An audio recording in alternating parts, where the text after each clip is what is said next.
Balita ngayong araw mga kabayan, Pilipinas planong bumili ng submarine ayon sa Philippine Navy.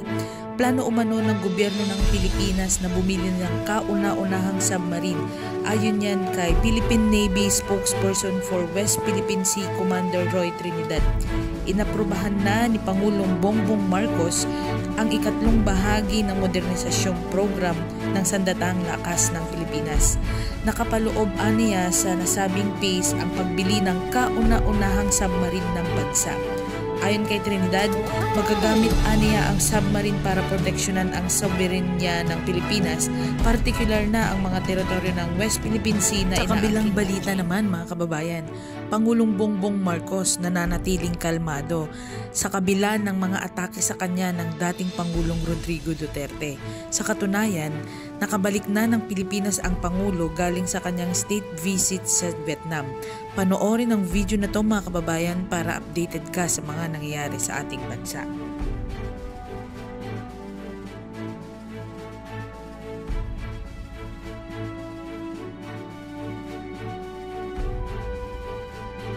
Pinag-uusap-usapan ngayon ang mahigit 200 barko ng China ang namataan malapit sa artificial island sa Mischief Reef.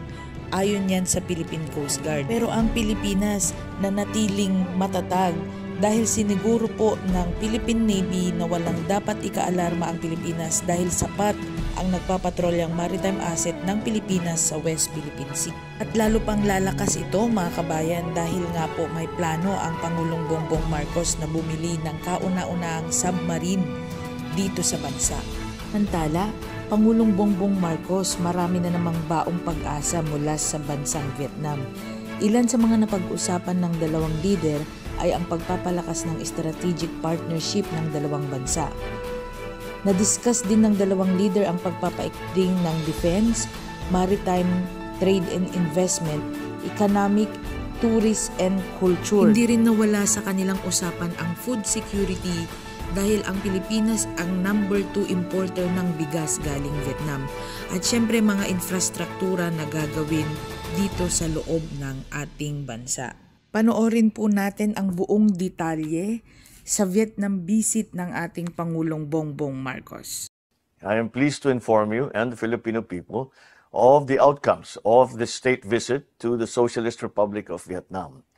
The state visit aimed to further strengthen our strategic partnership with Vietnam, Vietnam being our only strategic partner in ASEAN, and further to explore areas of cooperation while building on existing ones. I met with His Excellency Vo Van Thuong, President of Vietnam, and we discussed areas of cooperation including defense, maritime, trade and investment, economic, education, tourism, and culture. We also witnessed the exchange of several agreements, including on rice, agriculture, culture, and maritime cooperation. I also met with other leaders of Vietnam, the Prime Minister of Vietnam and the Chairman of Vietnam's National Assembly.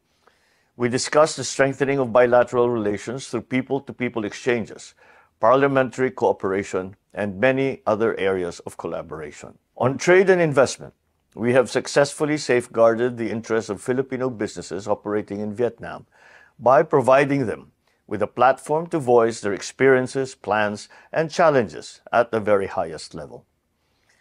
We want to assure them that the Philippine government stands ready to support their endeavors in competing in foreign markets. In my dialogue with Vietnamese business leaders, they expressed interest in expanding their businesses in the Philippines, as well as exploring cooperation with our business sector in various traditional and non-traditional economic activities. Ang nagsimula ito dahil ay lagi kong nakikita at nakakasama si Prime Minister Pham sa mga ASEAN, sa mga APEC. At during that time, linapitan ko siya at sinabi ko dapat mayroon tayong usapan, tayong Vietnam at saka Pilipinas na hindi tayo magkakagulo. Kahit na nagkakagulo yung iba, tayo dapat ay gumawa tayo ng agreement na hindi tayo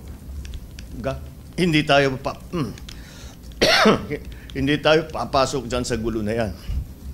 And that is then after several meetings, I think 4 or 5 meetings, na meron din silang pinopose tungkol nga sa trade in rice specifically. Sinasabi, dahil nabanggit ko rin, na tayo ay number 2 yata na importer galing sa Vietnam. Kaya importante rin sa kanila yung ating exchange. At siyempre para sa atin, very important yan because it is a way to assure that we have a sufficient supply of rice. Nagsimula sa ganyan, ngunit siyempre lumawak na ang usapan at napunta sa mga iba't ibang bagay hanggang sa security, hanggang sa agri, hanggang sa transfer of technology, napunta sa infrastructure development dito sa Vietnam, pati na ang pagbuo ng isang sistema para meron tayo, makamina tayo ng mga tinatawag na green minerals at mula ron ay makakagawa tayo ng baterya sa Pilipinas at ito ay ilalagay sa electric vehicles. Hanggat inaantay natin na mangyari yun, the electric vehicles are already available and they want to enter into the Philippine market with the electric vehicles from here in Vietnam. Ito ay galing sa Vingroup. At marami pang ibang napag-usapan, pati na yung digital technology, pati scholarship sa AI at saka sa tech industries. Ito talaga ay hindi namin inaasahan na mangyayari, ngunit it happened. And that's why, considering that we were here for such a short time, we covered many subjects, which provides the opening for further discussion. And I think that Vietnam is very interested in coming to the Philippines. But ang punot dulo nitong lahat ay yung security and defense na usapan ng Vietnam at ng Pilipinas para hindi tayo magkakaproblema kagaya ng nangyayari sa ibang bansa sa West Philippine Sea. Kaya't yun talaga para sa akin ay napakahalaga. At yung agrikultura, siyempre hindi natin pwedeng basta't isang tabihan dahil again, it's very important. We have commitments now to be supplied by the Vietnamese rice traders. Pinag-uusapan ng amounts at iniikot ni Secretary Kiko Laurel yung kanilang mga ibang lugar. Dinala siya sa mga research stations, sa kanilang mga farms. At ang sabi niya sa akin, marami siyang natutunan at marami siyang nakikita possibilities ng mga potential na pwedeng palaguhin. So that just from those two, I think already we have achieved very much in this very short time. But considering that many other subjects came into play as well, again, marami tayong pwedeng i-develop na potential. Ang ating naging arrangement sa kanila ay yung aking laging sinasabi na kasi yung Vietnam at saka yung Pilipinas, in terms of the economy, in terms of all of that, it is we are very similar. So sasabihin, bakit kayo nagtutulungan?